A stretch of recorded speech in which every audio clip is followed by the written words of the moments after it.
C'était l'heure tranquille où les lions vont boire.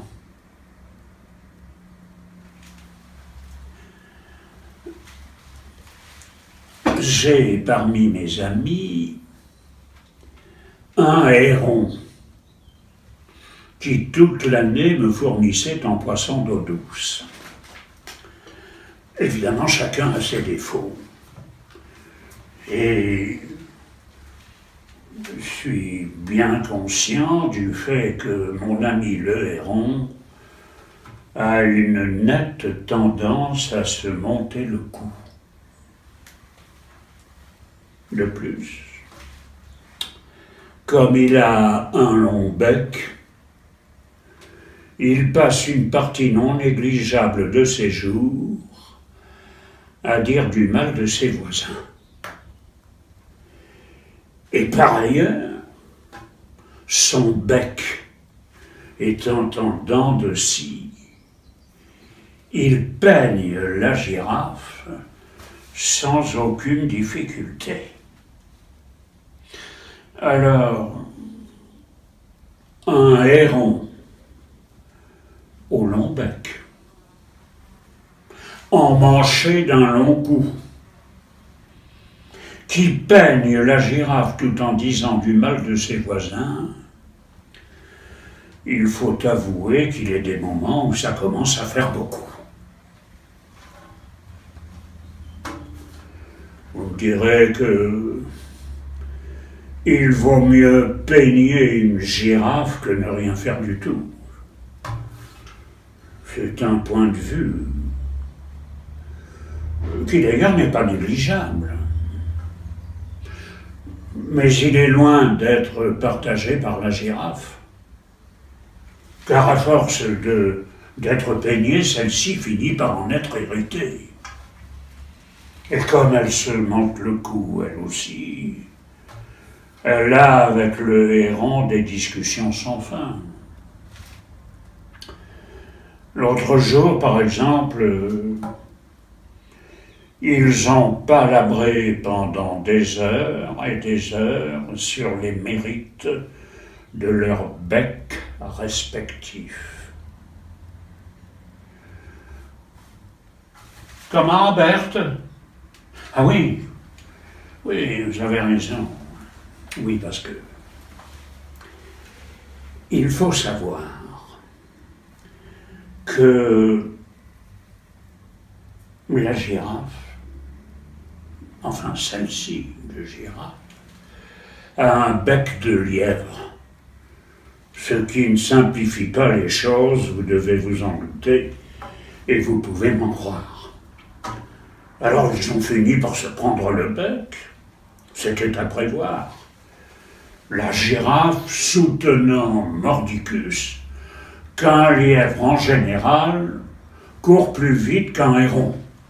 Je vous demande un peu. C'est l'emmanché d'un long cou qui avait ouvert les hostilités en traitant la ruminante de blanc-bec. Un pélican de passage, et donc témoin involontaire de l'incident, n'a rien trouvé de mieux que d'en faire bêtement des gorges chaudes. La girafe offensée, et voulant bien sûr avoir le dessus, a essayé de clouer le bec à l'échassier qui a très mal pris la chose. J'avais peur qu'il ne finisse par monter sur ses grands chevaux. Je ne sais pas si vous avez déjà vu un héron se hisser sur des grands chevaux, mais je vous assure que cela a quelque chose d'impressionnant qui provoque en moi une très forte angoisse. D'autant que les hennissements de grands chevaux mêlés aux chants des hérons au fond des bois par les nuits obscures et sans lune évoquent des images fantasmagoriques qui ressemblent aux tableaux les plus tourmentés de Magritte. Mais oui, eh oui. Enfin, moi, ne voulant pas me mêler de cette histoire, je me contentais de compter les points, en silence.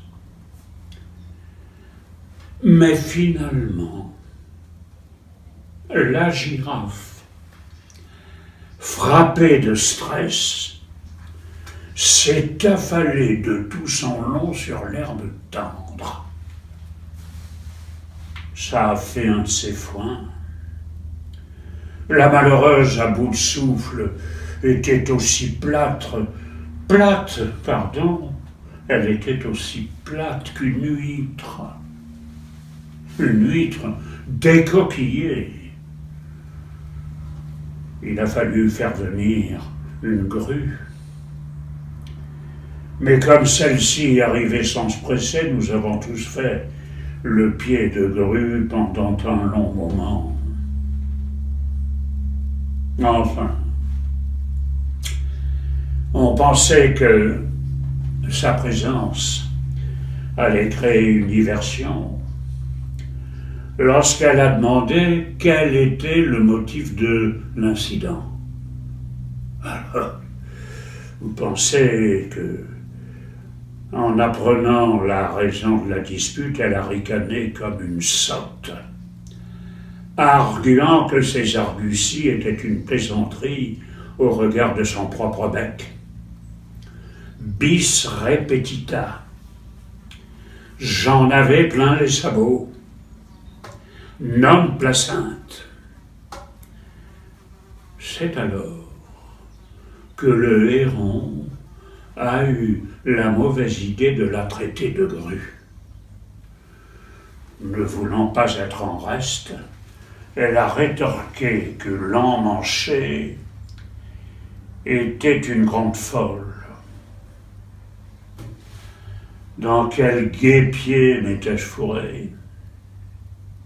D'autant plus que la girafe, impavide, était toujours à terre, en train d'avaler des couleuvres. Profitant de la confusion générale, j'ai fini par pendre mes jambes à mon cou et j'ai filé dardard. J'ai déployé mes ailes et je me suis envolé vers des nues plus poétiques. Le héron, me voyant fuir, s'est écrié « Pégase ! Pégase, oh Pégase, où t'en vas-tu si loin ?» Moi, j'ai fait semblant de ne pas l'entendre. Et depuis, nous sommes en froid. Si par hasard vous le rencontrez et qu'il vous demande de mes nouvelles, faites comme si je n'existais pas. Dites-lui que je ne suis qu'un mythe.